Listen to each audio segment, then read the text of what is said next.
point is for you to break somebody's property, or even if it is government property. That government property, you installed it, it is the responsibility of government. You elected a government, gave the government a responsibility to oversee your activities financially, security, and otherwise. Now, for you to, as a citizen, just go and break a warehouse in the name of saying there's a palliative there because you know that palliative was meant for you, the people, and you break and carry, that is completely wrong. It is wrong on the part of the citizens to go and break warehouses in the name of trying to pack palliatives for whatever reason it is. Yes, we agree there is a hunger in the land. Yes, we agree that people lost their jobs during the lockdown.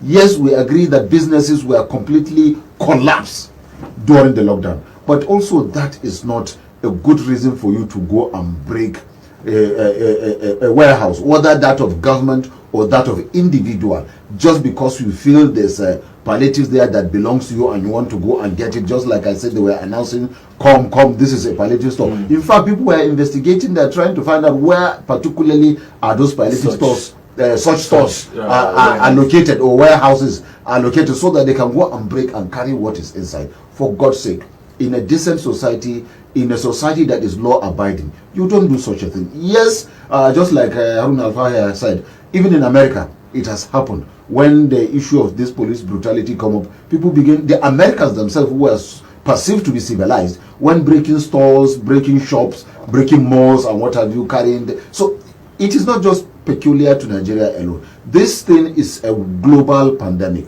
It's like it's a fallout of the protest itself, yes. And also it is also another fallout from, what do you call it, from the COVID-19 lockdown. Because if you check the one that happened in America, it's almost a similar situation. It started from police brutality, degenerated to breaking, to simple protest, degenerated to high protest, which a lot of people even thought that would have been the end of the American government. But by the grace of God, it never come to pass. But even before you throw that question, Mr. Joe, coming down to Nigeria's situation, I want to quickly highlight this very one.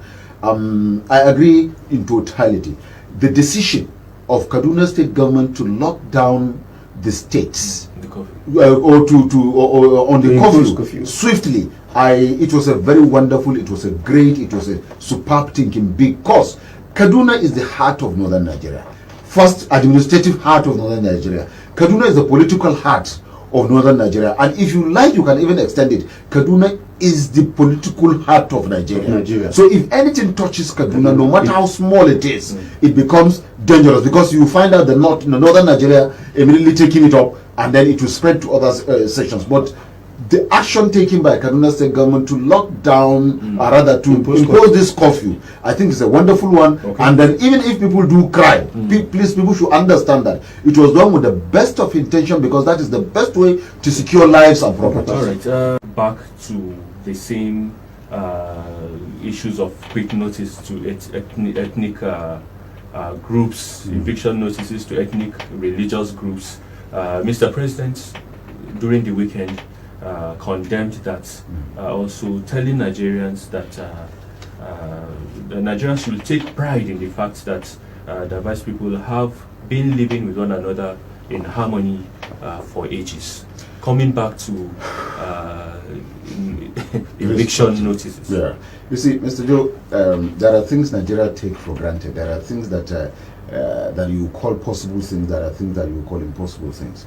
The world over, disintegration of country, or eviction notice, or breaking out from one part of the country breaking out from the other part of the country, because that is what is happening indirectly. If you ask anybody, let's say certain groups thinking they have a right to evict certain people from certain state or certain community or from certain region, that is exactly what we are saying. Take for example, if you are an Easterner and you live in the north, and a certain group of northerners will tell you that this is north, so you are an Easterner, you should go back